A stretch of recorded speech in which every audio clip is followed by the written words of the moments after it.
What's up, Dave? How you doing? Doing great, man. How are you?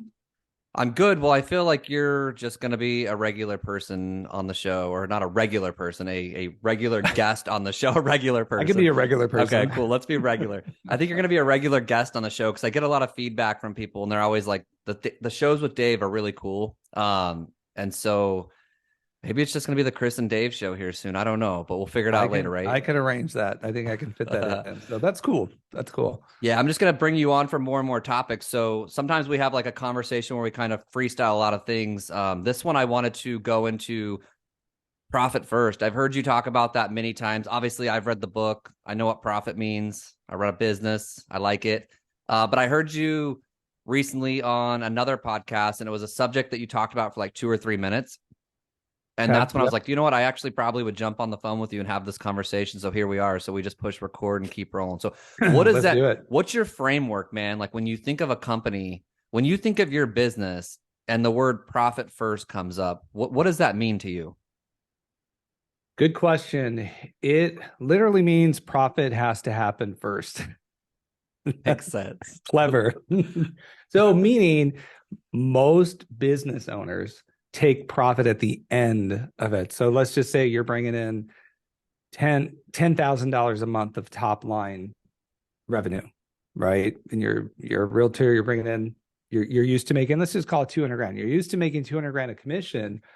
Most people that I've seen, and this was myself for a long time, are going to pay their bills, their expenditures, get all that done first, and then take the money that they need to make, right? And they kind of put themselves as the owner, even if you're a sole proprietor at the end.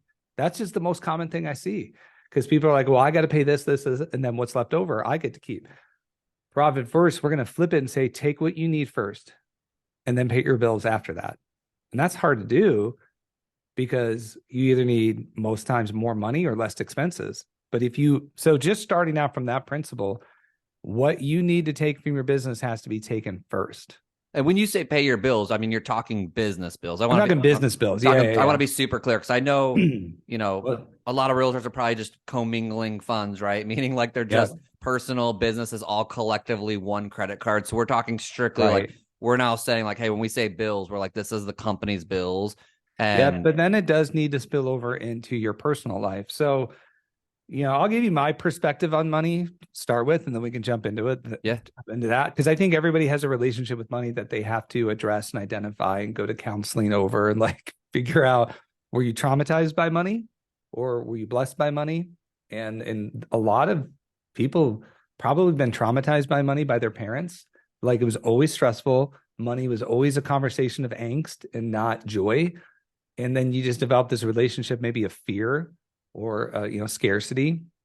And so when I look back at my life, I had some bad money habits for a long time, and I'm not a victim at all, but I can look back in my life and go, all right, what did my parents do well, and what did they model for me? And so I was modeled a really good thing of home ownership. I bought my first home at 24 because I grew up in homes that my parents owned, and then I'm number 6 of 7 with kids, and I watched everybody go buy a home before me. So I was like, well, this is what we do. This is the way. So at 23, I bought that home. Great modeling. But my dad was the sole income earner. He was a fireman for a big family in Chicago. It was kind of hard, right? So money was not great, but it was because his dad had a ton of money. His dad left him like 300 grand, 1979. So inflation. I don't know what is that today, right? it And went then further. Yeah, it went a lot further. That's for yeah, sure. and then more money and more money and more money. I saw him come into like 4 rounds of money, and when he died 2 years ago, I was paying his nursing home bill. Now he had a paid off home, so that was a real good win for him. But just bad money habits. So it was spending, and it was actually saying out loud, like, hey, we live above our means because I can give you a better life by doing that. So it's like, I'm a young, impressionable person. It's like, cool, live above your means to support your family. So I had to reconcile that later in life. And I lived above my means for a long time. So first, that was my relationship with money, was one that I was good at spending it. And I'm a spender. You know me, I am a spender. But here's what's cool with profit first. Doesn't matter if you are, you just So if you're a wild animal, you just need a cage and you just need constraints and you can stay a wild animal.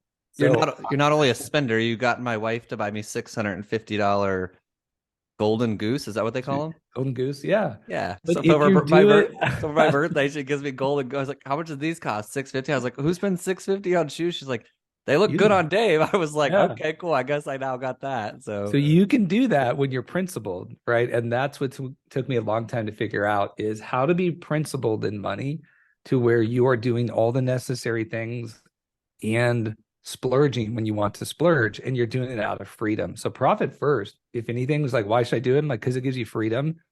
But freedom only comes out of restrictions, really, right? Like God wants us to live a principled life where it is joyful and fulfilled and it's amazing, but it comes with some rules. Like you really want to have a good life, don't do this. It seems like that's a good idea, but that's just going to ruin you.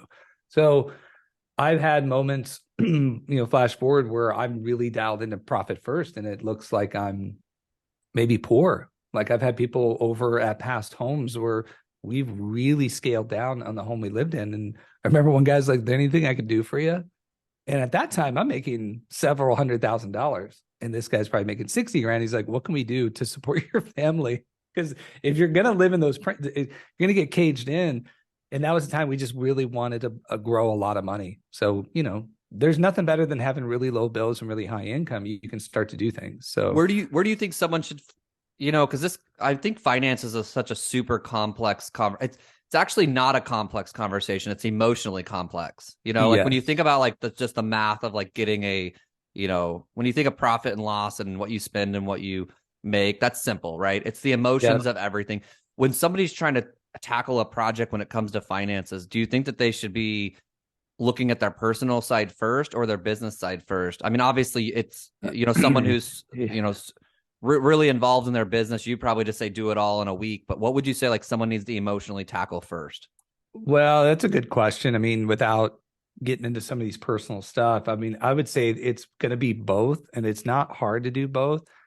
Because you can't be crushing it in your business and losing it in your personal life, or you can't be crushing it in your personal life and losing it in your business. So it's easy to do. Like, so when I read Profit First and I really wanted to live by those principles, I went into my bank and I talked to my banker and I said, "Hey, have you ever read the book Profit First or know anybody who does that?" And she looked at me, she's like, "Are we doing that today?" Like, "Do you have time for me today?" And so she knew what was about to happen. And so I set up like 15 bank accounts. Yeah. So you just got to go and do that. So it's pretty easy. But let's break down, like, if you haven't read the book, let's do the Cliff Notes version of really what Profit First is. You want to do that? The banker's probably like, hey, could you just have one bank account and get like a cool spreadsheet that you figure this out on your end and not ours? But I get it. But you have to. I get it. Such easy things to do, but they are so necessary. So if anybody tries to outsmart this system, it won't work. Right. And the book will explain why. But let's kind of give the Cliff Notes version of it, right? So the problem most people have, it's called Parkinson's law, right? Not Parkinson's disease, right? Parkinson's law. And that basically says that human beings have the opposite of what an economy is with like supply and demand. We eat what's in front of us. So as our income goes up as humans, we just eat it. We take nicer vacations. We buy nicer shoes. We do, we buy watches. But you put it in front of us, we're going to eat it. And that's just like, I believe that to be true. It was for me and it was for everybody else. So it's not about changing who you are. That's what's really cool about the book. Don't change who you are, because you can't and you won't. But set yourself up for success by, going to this analogy of what's on your plate. And he talks about in the book that back like when Benjamin Franklin was eating on a plate, it was like a coffee saucer to us now. It's just this tiny little plate, and you would eat that and feel good. Now plates, they just keep growing. And we're just putting everything on one plate and devouring it. So when I talk to people who are struggling with this and I coach them on it, I'm like, how many bank accounts are in your world? It's like, well, my business and then my personal. We have a checking and a savings at home, and then I have my business account. It's like, all right, you will struggle unless you are a rare disciplined person on money, which some are. But I'm just going to go with the premise that the majority of us are not, and we will continue to eat what's in front of us. So Profit first is going to break your business and your personal life down into many, many smaller plates. And then your job is just to divvy up the percentages of when a commission check comes in. So let's say we're talking to realtors only. If you get a $10,000 commission check in, you need to divvy that up into multiple accounts, and then you only get to eat the one account. That's your one plate to eat. So that's the beauty of it, is how simple it is, but it matches human behavior. Well, Right. it's super simple. It's just I think when you start divvying stuff up and you get to the plate where it's your free money and it's not a lot of money, that's probably the hard part, correct? Like That is the hard part, right? all So right, like because that's I we really call that truly like, think that that's the problem. Like it's yeah, divvying it's it going up to is require simple. discipline. It's just when 10,000 comes in and you divvied it up and now you only have like 2,000 in the plate that you eat where you go out to eat out of town. It's like, okay, like this is tricky to Right. live on. I would always say when that thought comes into someone's brain that there's a lever that you can pull to make more money to actually Yep. make this simpler. So I focus on that instead of That's that. it. But Yep, that's it. so So, what are those accounts like? Is that different for everybody, or is it something in the book well, where they no, say do the same thing? it's going to be consistent throughout industries, and everybody's just going to have different percentages. So, um, here's how mine works, and I'm probably for most realtors, and the percentages are just going to be based on the business. You run a team, you're a solo agent, but you just got to figure out, what profits and ownership compensation you really want and require.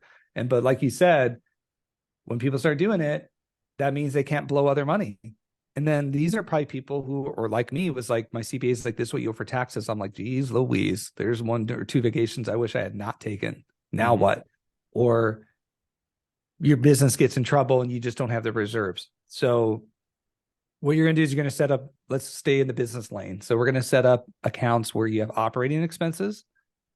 That's how you're going to run your business. That is your basically a P&L. Most people don't want to do a P&L or don't know how to do a P&L, but you will know about your business when you divvy up these accounts. So that is the plate you get to eat from to spend freely in your business. So $10,000 commission check comes in. The way I did it for a long time was I wanted 45% of all my commissions to go to my pocket as a team owner. I talked to a buddy the other day, he makes 12%.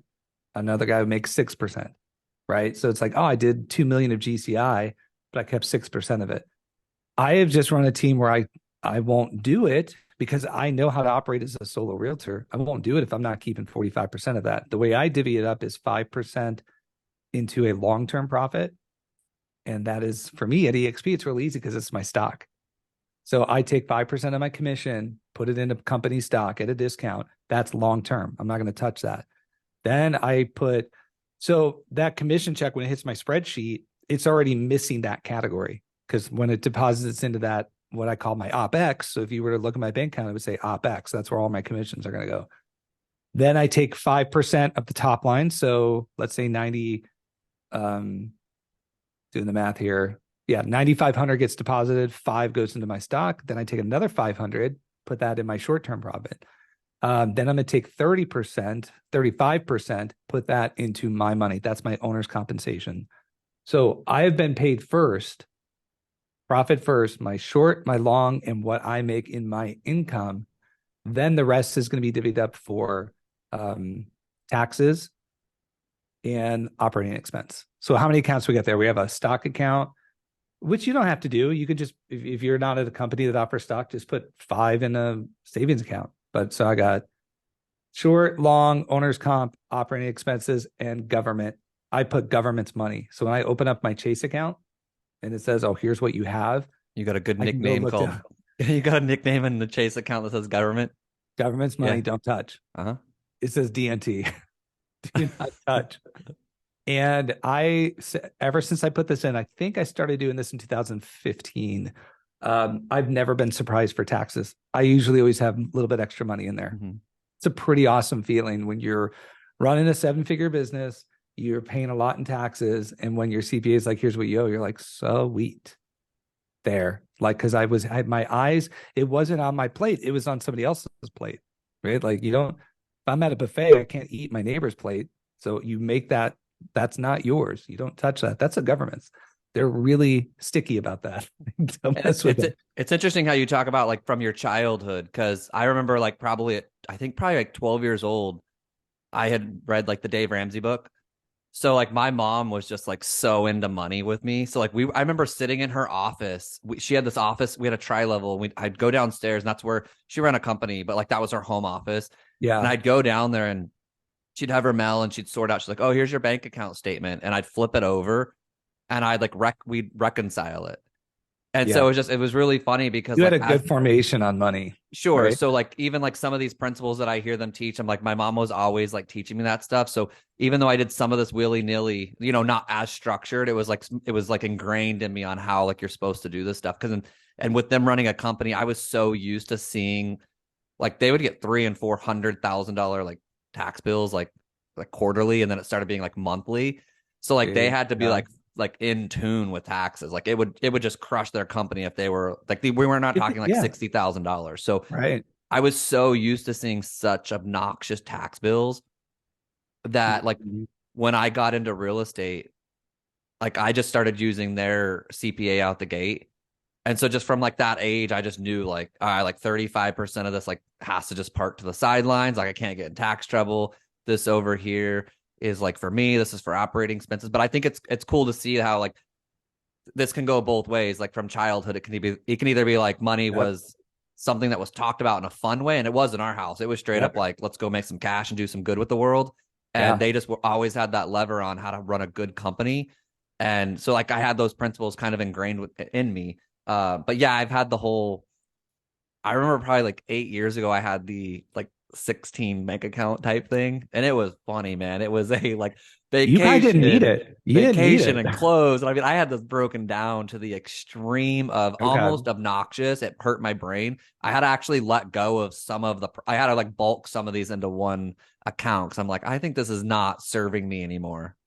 And it sounds like you didn't need it. Like you were a tamed, domesticated animal. And I was this Okay. wild Okay. animal, right? Like There we my go. dad, when he passed away and I had to step in and help my mom and stuff, he had 7 years of unfiled tax returns. Like, so the habits I learned were not good. And it definitely showed up early on, So like I said, I knew to buy a home because that was modeled for me. But then I owned 3 homes by 28.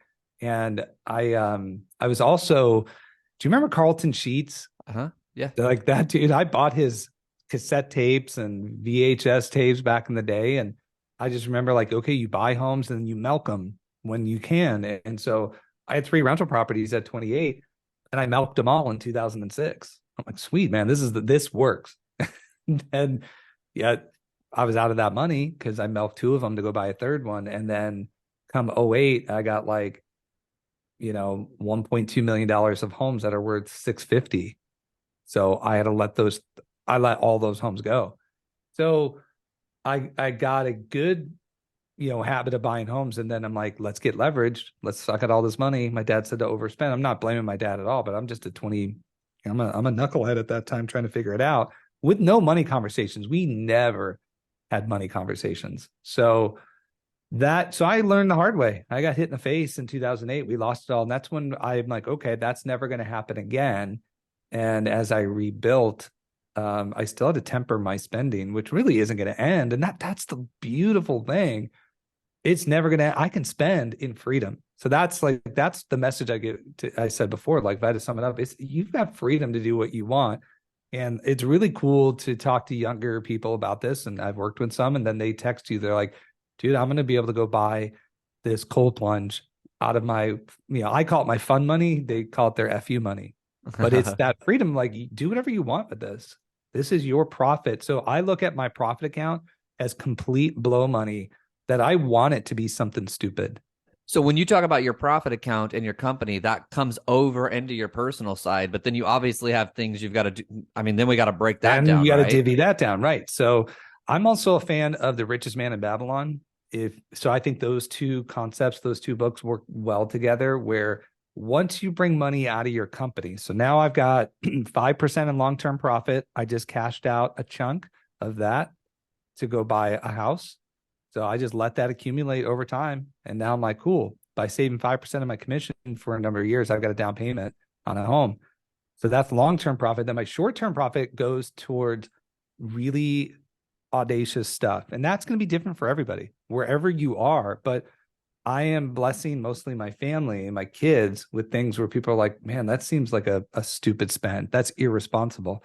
So we took our family trip last year to Maine, and my short-term profit bucket paid for first class tickets for seven people on a first class. And that was a splurge I wanted my kids to enjoy that didn't come out of their college fund or savings. It was like, this is my walking around like spend it money. So I the thought that was really fun to Zajdzinski's spend it had on. half a first class. We had 7 out of 12. Okay, It I was was like, pretty you cool. took over. Okay. And we were spread out, and it was the most enjoyable flight for my wife. She sat alone. She was like off on her own. And then eventually people were like, this is your family, huh? And I had, my soon to be 15-year-old at the time, 14 and 5 were sitting together. I didn't have to talk to anybody during the whole flight. I had my 8-year-old next to me, and then my 12-year-old and my 10-year-old were in different seats. So we just had it all sprinkled out, and there was no fighting.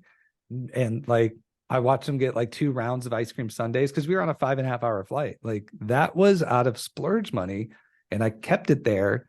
And so once we get to the personal side, do you know, have you Richest Man in Babylon? Are you familiar Yeah. with that book? Right. Yeah. And the concept there. So it's I think typically actually, it's so this 70. this microphone here, I have 5 books under this to stack it up to this high. One of them's actually that book. So And it's a thin book, right? yeah, so I have that like little book. six books right here, and one of them's that. Yeah, that is a great book. So that's what I tell people, like, have freedom by doing those 2 concepts. Get your business right. And here is what will happen. If you start doing that, you're going to realize you have to make a lot more money than you probably think you need to. Because I'm glad you said that. That's really where I feel, just because I've actually helped a lot of people do budgets over life, just because my mom helped me. So like through the last 20 years, I've helped friends, family, realtors, and that's almost always where it comes down to. Always. Like, the frustration is when we start breaking it down, it's, I don't have enough in this account to do what I want. So it's emotional, right? Mm-hmm. So then the question to me is, I'm just very logical with having to reconcile thoughts quickly. I look at it and I say, okay, so we either live our same lifestyle on credit card, or we we either live the same lifestyle on credit card and we go into debt, or we change our lifestyle and we stay within the means of what we make, or we go make more money and we can do it all. Like, there's like 3 options. That's it. Live the same lifestyle, go into credit card debt. That game is going to hit you later, and it's going to be hard to reconcile then. You live below, you shrink your life to what you can actually really afford, and that's an option too, right? And or you say, I want to pull the lever of go make more money, and that has emotions and uncomfort too. So I'm like, really, it's like, I think the point that I want to try to say is, if you go into debt over this, that's going to have emotions that are just dealt with later. Bringing your world smaller and living between your means, that's going to have emotions of not feeling like you're not going to be living the same lifestyle. Coffees. People are going to offer you help financially when you're going to have to go make more money, and that's going to have emotions. So I'm like, there's never an emotion that doesn't have to be dealt with. It's just when are you going to deal with it, and which one is it? Is the fun one of go make more money, or is it the hard one when you're 7 years later and it's $190,000 on Visa cards? Yeah. So I think it's like the emotion. Those are the 3 things. Yep. And I've done all of them. I've done all 3 of those. And so yeah, that was the hard part where I'm like, I am trying to make more money. Trust me, I'm trying to make more money. But in the meantime, these are the changes we're gonna have to make. And one of them is our housing. One of them is like, you know what, this is the easiest lever we're gonna pull. So we're gonna suck it up and get into a home that's not that amazing anymore, but it's got a purpose behind it, and it allowed us to live a great life. But it was humbling at first, right? When people are like, "What's going on?" I was like, and I'm having some of the best years, but I just had to get some stuff cleaned up. So I tell people all the time. Do you think anybody truly thinks like what's going on, or do you think that's all in our head? What do you mean? Like, meaning like I've had things before where I've made decisions, and in my brain I might say to somebody like, oh, people, let me try to explain it best. Like, when we think we're worried about what people think about us. Yeah. Like when we're worried about what people are thinking about us, do you really think anyone, like, I've never once like ever even looked up. I've never looked up your house, how much it was worth, what you bought it for. I've seen your car before, but you know what I mean? I'm like, do you think anybody really, I think of the closest people around me right now, and I've never once, or maybe that's just the style I am. Maybe other people do, but do you think people do. I've had people wondering what's going on with people's lives? I Okay. remember so yeah, some will, but right, like you got to get to the place where you don't care. Or like Yeah. Gary Vee would be like, you got to not give an F what people Yeah. care. So like I did have somebody tell somebody in my world, like, why do you work for that guy? He lives in this house. Like, how is he your boss? And this is the home he chooses to live in. So yeah, people have said it. And again, that's because most people live beyond their means or to their means. So when somebody lives radically, so I had a stretch of probably 7 years where I made sometimes double what my home was worth, but always made more in a year than what my home was worth. Is that normal? I mean, that's the elite can do it, but for the average American, they're borrowing, their DTI is 35 to 40%, where I've had my mortgage payment at like 4% of my income, 6% of my income, because I really wanted to accelerate some of these accounts that's right. Once I put purpose behind my money and I allocated about 1.5 million for college and weddings, I had to fill up that bucket and I wanted to fill it up as fast as I could. So I had to get to 1.5 million in the bank to make sure I could walk my girls down the aisle and send them all to college.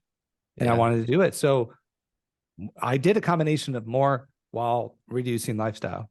And we checked When did that that goal off. Now we were able to go buy the home we really wanted, when did that right? start for you? Like when did that start for you where you really started doing that? Like, Like 2015 okay, is when so that's when because you really were like, I've hey, always been I'm gonna good at focus on making money. money. Yeah, Okay. I've always been good at making money, like 6 figures in my early 20s. And I've been commission only since about 22, 23.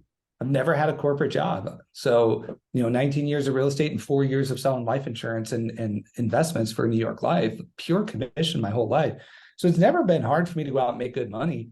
But I just was, if I had been disciplined early on, oh my goodness, like if I'd have read both those books, I know where I'd be today. So I just had a lot of ground to make up. But let's get back to um, Richest Man in Babylon. If you guys haven't read that, it's the basic concept is only 70% of your net take home should be yours to spend. So we're restricting our business accounts.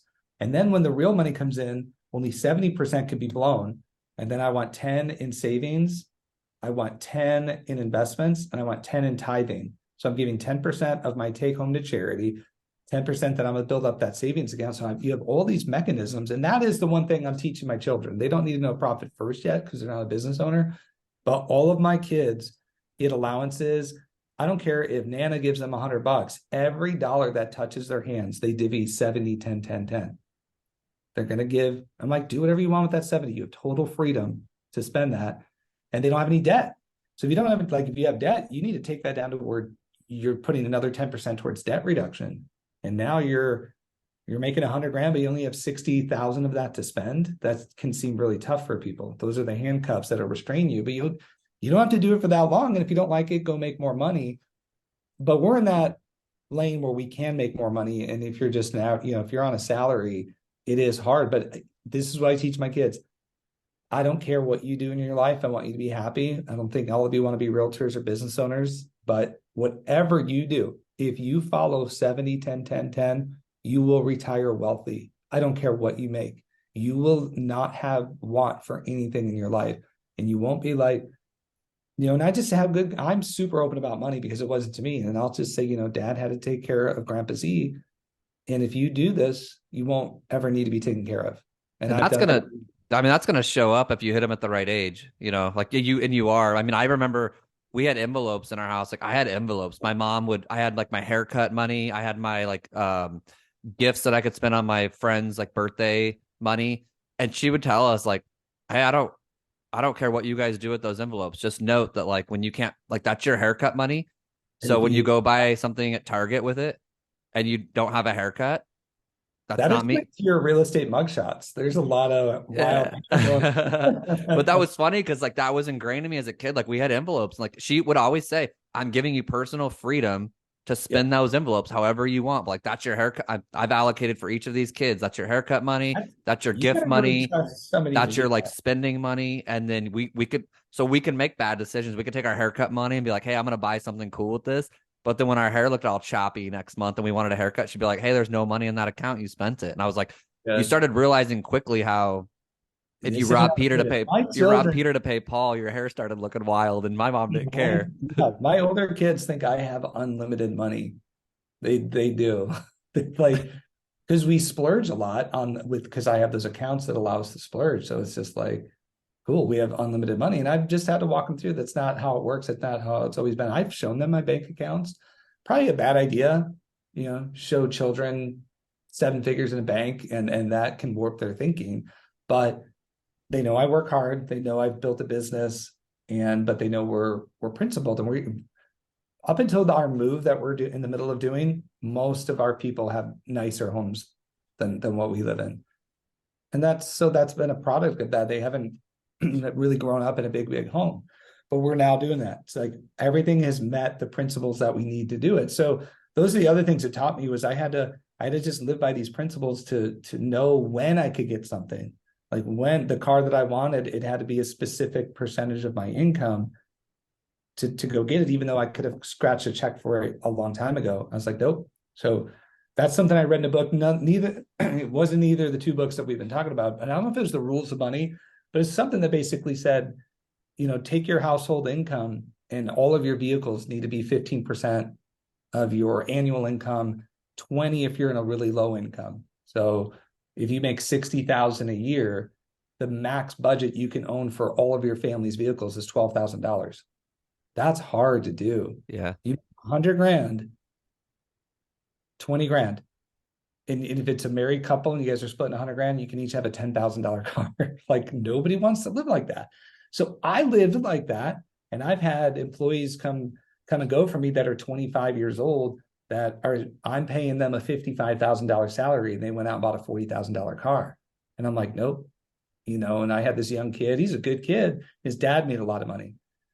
So he's just like, oh, I'm going to make a lot of money. He's a spender, big spender, great heart. Like, I love the kid, but he was always in debt, always buying stuff, like just way beyond his means, because he grew up in a house with money. Then he started working for a guy with money. And I'm like, yeah, I have that car, but I didn't have it when I was your age. And these are the principles. And I told him that, and he was like, pass. He bought 4 cars in the 15, 16 months he worked for me. I'm like, I'm still paying my cars. So that if you have to make sacrifices, or you have to go make money. So the only way for me to get my car was to go make more money, because that was the only solution, right? And I really wanted it. So I had to wait till the 2 cars I already owned and that car all fell under that 15% threshold, and I bought it like the month it happened. I've noticed the people that look like they blow up their lives, meaning like in a good way. They play both those games. They look at it and they say like, I'm gonna do this profit first and pull the lever of like closing more deals, making more money. Yeah. I'm like, that's the game where I'm like, that's probably 3 years ago. I always played defense for so many years of my life, because I feel like that's what my mom taught me, was like save. And so I was always like a good saver, but it's probably about 3 or 4 years ago where I was like, man, I think you can play both these at the same time. So I was always focused on like one. It was either like, how do I save all this money? Or it was like, I got to go make.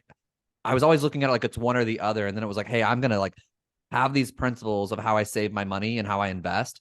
And then I was like, I can also go on offense all day, like pedal to the metal. And the day I played that game, I was like, okay, this can be really cool when you go make a lot of money, have principles of how you spend it, and don't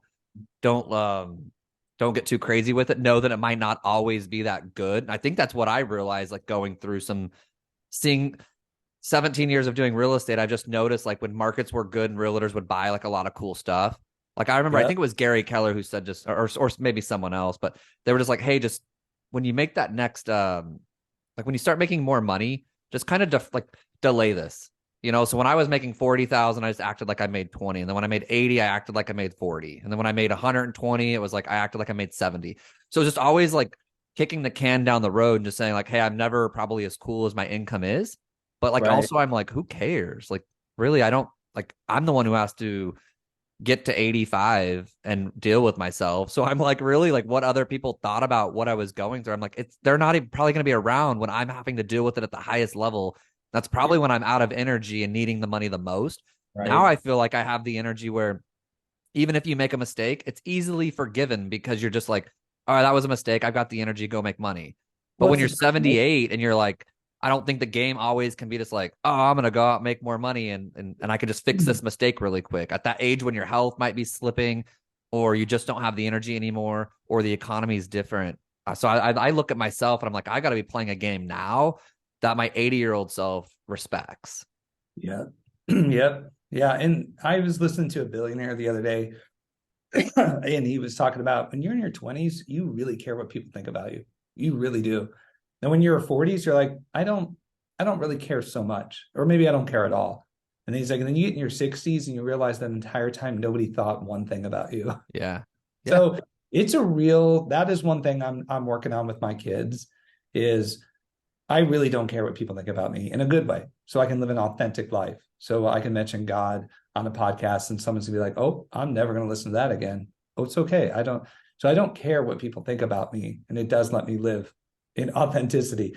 So I was just like telling my 12-year-old girl at one time, I'm like, okay, daddy really doesn't care because they'll see that I spoke in front of 80 people. And they're like, oh my gosh, that's my greatest fear, right? All my kids' greatest fear is public speaking. It is for most people. And I'm like, well, dad just doesn't care. Like if I walked and you heard me pass gas and it was on the microphone, I would just be like, I just farted. That was me. Like you just gotta be okay with it.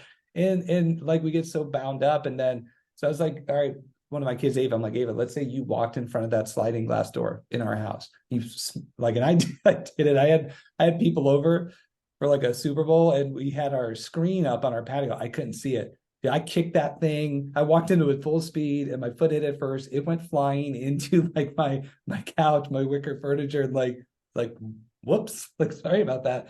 But my girl's like, aren't you so embarrassed? I'm like, no, I'm not. So I was telling her, imagine you walked into that door, nobody was home, it's just you, and you smashed your face into it, what would you do? She's like, I would laugh. I'm like, I bet. And then you'd cry. I'm like, what if it was your entire 8th grade class? She's like, I would want to die.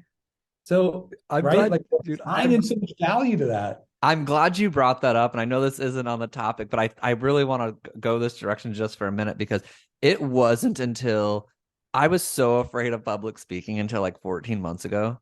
And I just was like, I'm gonna do it. And what it's did to my life has been so cool because Mm, I used to do something in public or like make a mistake and I would think about it for 3 freaking days. sure. Like it would be on my head. And then I finally, when I started public speaking, I was just like every day now that I make a mistake, I look at it, I'm like, I don't even care. Right. That right there, public speaking and moving quickly, because I have Mm, pretty busy days and I'm just like, I don't even want to think about that stuff anymore. Like the people who move the quickest are always gonna make the most mistakes.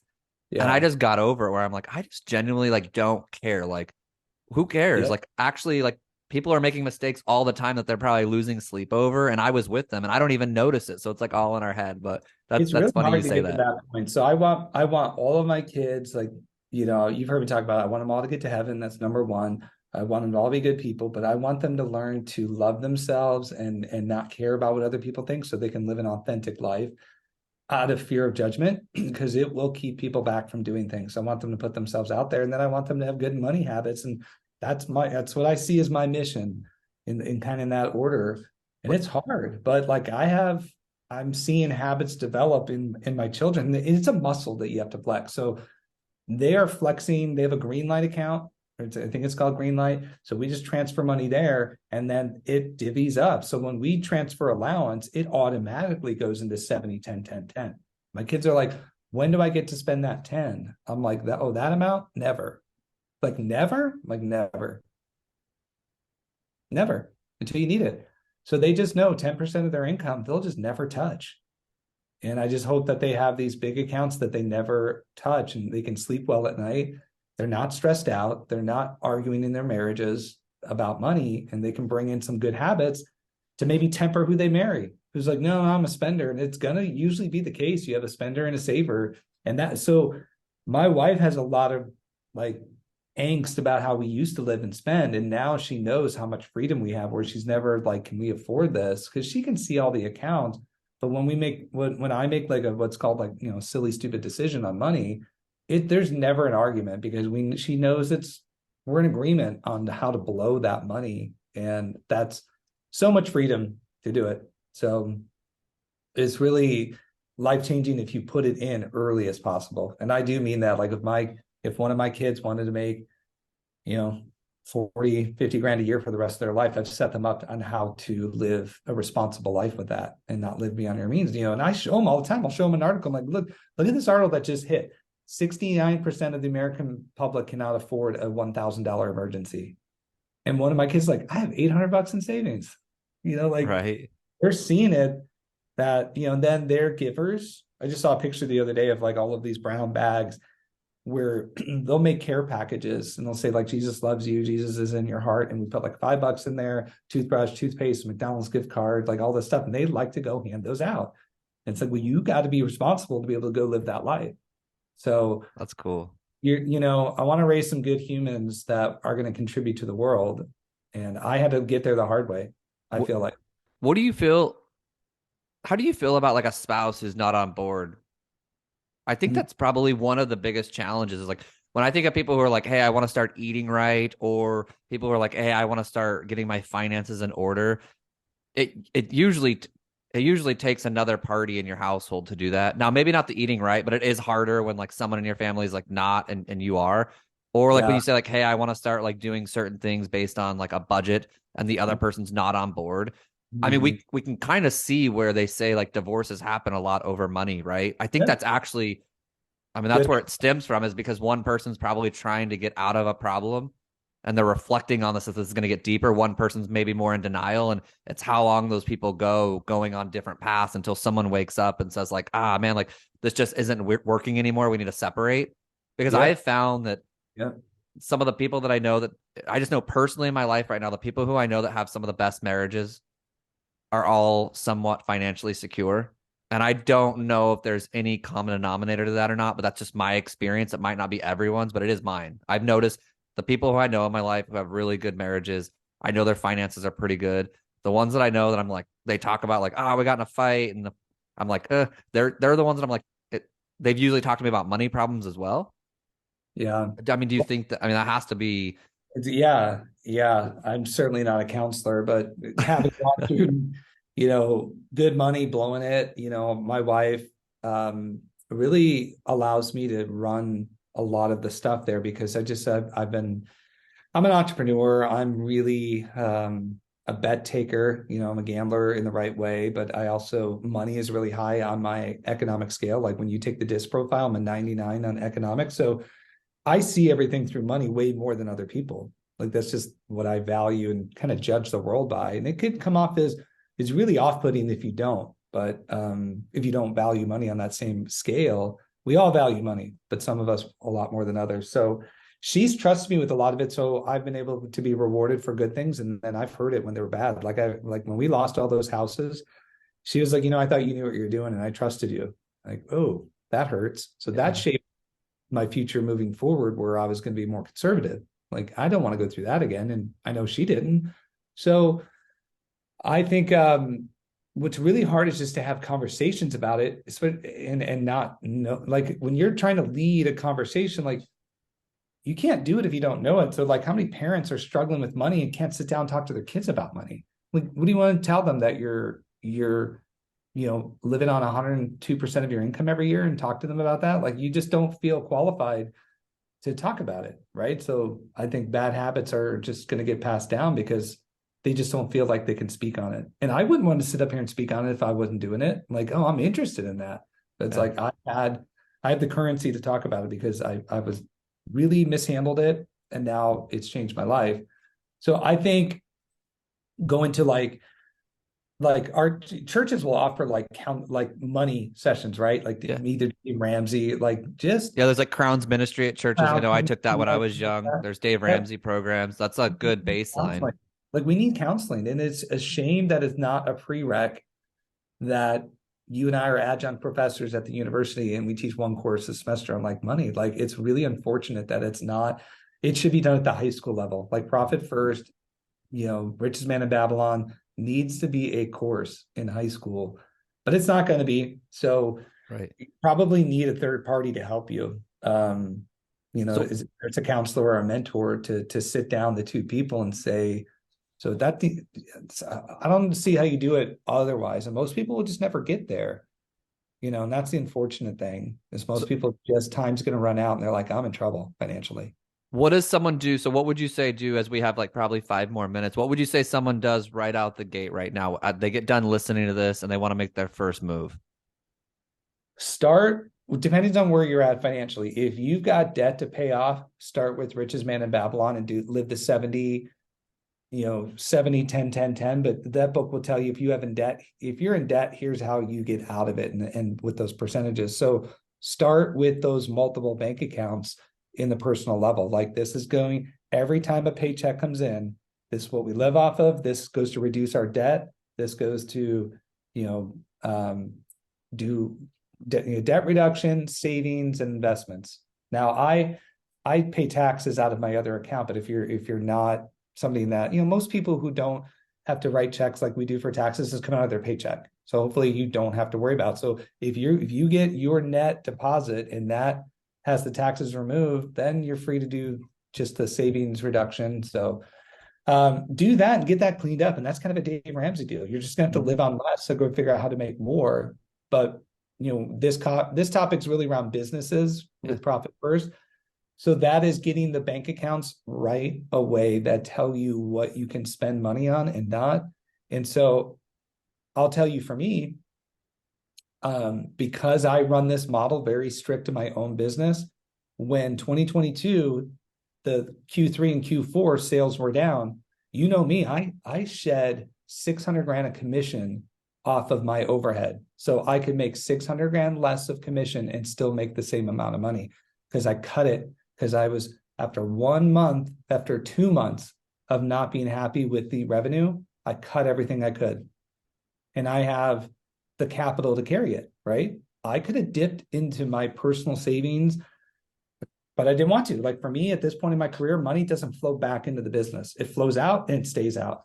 But how many people will inject capital? They'll infuse their own money to keep their stuff around. Like, nope, I'm firing 3 people and I'm cutting all of this stuff because my bank account told me to do it. Yeah. That one bank account drove that process.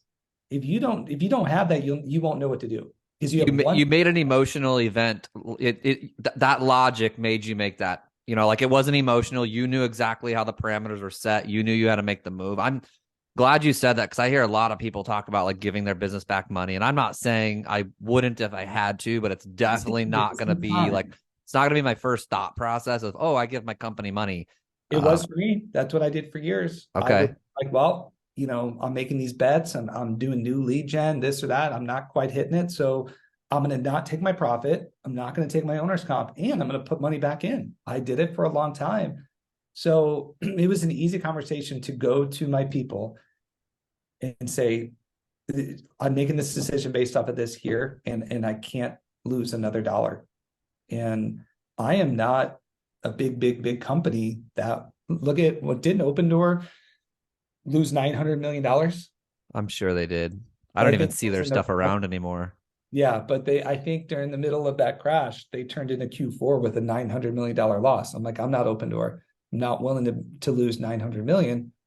Now, I made all those cuts, and then I've had the best first quarter of my career. Guess what that account looks like now? Now it's telling me, if you want to scale, do it. If you want to monkey around with a project, do it. It's given me so it gives me a green light, a yellow light, or a red light. That's how I'll see it. If I'm green light, I'm like, what's the next thing I can dump into? Or I can take more profit, right? I have freedom now, and that money just stays in there. I'm not pulling it out. Like, I'm just keeping my percentages. And if that account just starts growing overwhelmingly, well, now I know what to do. I'm going to expand with it, and then I'll contract when it tells me to contract. So would someone just read the book Profit First and know how to set this up? Yep. Okay. It doesn't go into our industry and specific like percentages. So you got to see what it is for you and how you run your business. I just knew what I wanted to be. So you don't have to run with my examples. I know people that make a lot of money selling 1,500 homes a year on a 20% profit, but I'm taking a 40 because I'm not running something that big, and I'm a little bit more involved. So it's different. You can't run a 1,500 unit team with that type of profit, because the scaling doesn't allow. So it's going to be specific. Like, when I meet with people who are individual, just realtors, there's an easier way to set it up. And then when people ask for money, so I just loaned out 10 grand the other day. um, I will require, if they're a business owner, to read profit first. I require it. Like, all right, you need 10 grand. Cool. I'm going to give you 12 today in the form of a book. And then when you finish that, we're going to talk about it. And then I'll have that money waiting for you. Is how soon do you need the money? Like tomorrow. You got a lot of reading to do. That's cool that you put like parameters to that gift. I think it's like you've got to learn while we're going through this. That's Yep. really cool. Because I'm gonna look otherwise, into that the process. people I love, and I know that could be a repeat problem. Mhm. It's let's attack the root of this, and I'll give it to you. But I want you to set this up. And like you said, that person who just did that with me recently was like, man, I got to make a lot more money. And Yeah. they're in a business where they can do it. And that just revealed I'm not making enough money, not nearly enough as I thought I needed to.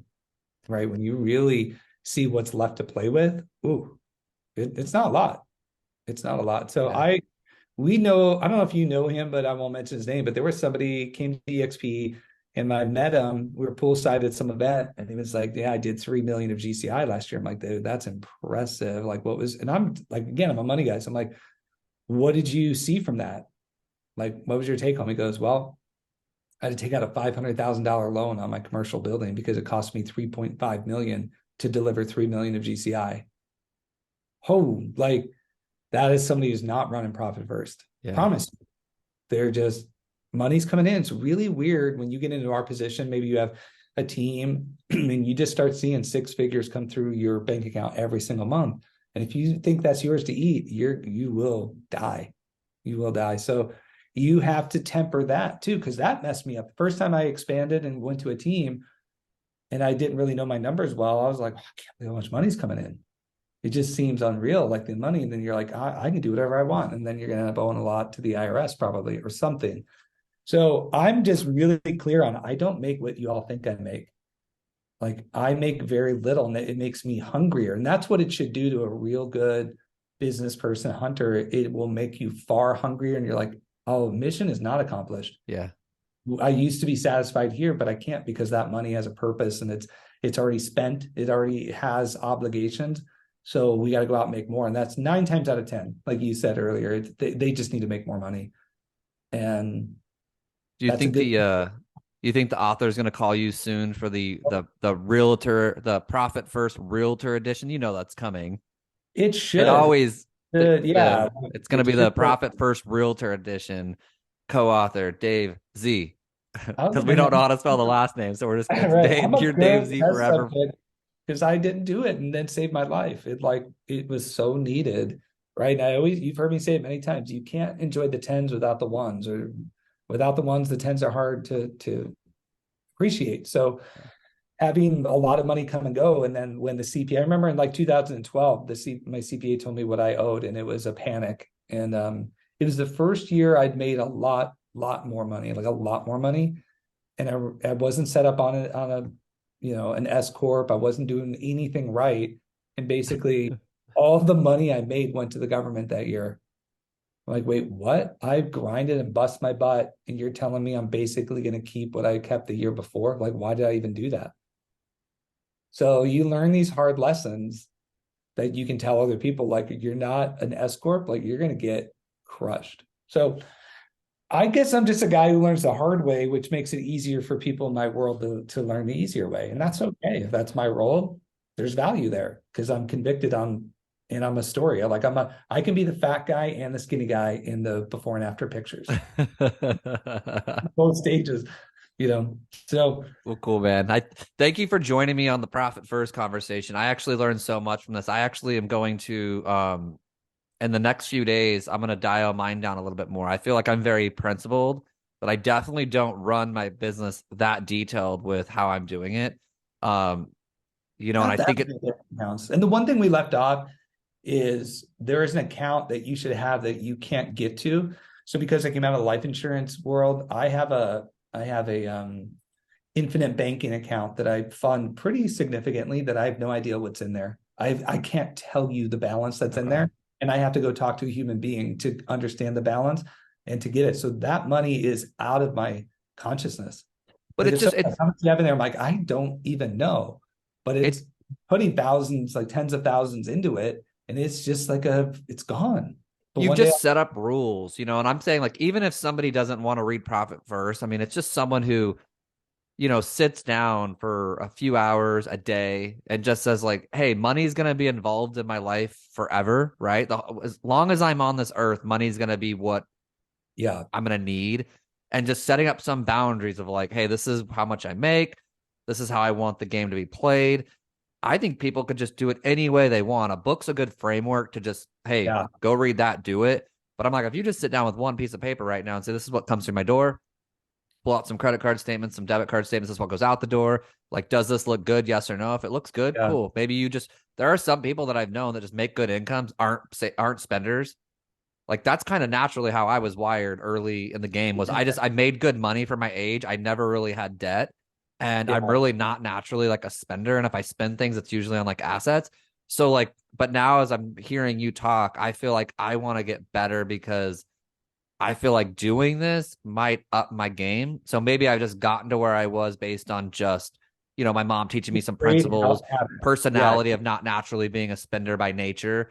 But I think that this now, I think regulating it the way you do is going to actually up my game. So I'm thankful for this Zoom because you've challenged me, even though I think my situation's good, I for think it sure. could be much better. And that's what I'm willing to walk away from this conversation. I like that. I like that. And then I'll like my ending thought is like again, this doesn't people don't change, right? Go read the book Change or Die. Yeah. People just really don't change. I didn't have to change. I'm still who I am. Yeah. I'm just put in the cage, right? And that's Rules. the beauty of it is We like need some I am rules. not changing. I still want to blow money. I enjoy blowing money on experiences. So I still want to do that and I want to have the freedom to do it. So that's the brilliance of it.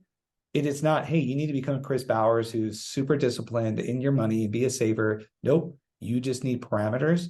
And you and I know somebody who sat down with me and had a scar on that book. And he texted me, he's like, dude, thanks to you, within a few short months, I'm buying this out of my splurge money and I'm this, then and it came at a good time for him because as you know, you brought him over the EXP and that dude's making 6 figures a month now. Mm, Like, so he needed that as he was hitting that trajectory. It's going to save his life. And he's in his 20s. Like, yeah. man, he's not gonna have to learn this the hard way. But it was like, Dave, it doesn't matter what I make, it's gone. I'm like, you're never gonna change, so you're just gonna get principled. And it's so cool to see him do it. Yeah, because I find that the people who have the most freedom also have the most rules on their life. That's a weird one to like Yep. figure out, but it's like Freedom people who and have the restrictions. people who have the most freedom in their life usually have set up the most rules in their life. And so like I think that's another part of this conversation. We'll do it another time. But like that is those who can self-regulate themselves, put rules, say that these are the rules I have to play by, are highly accountable to themselves.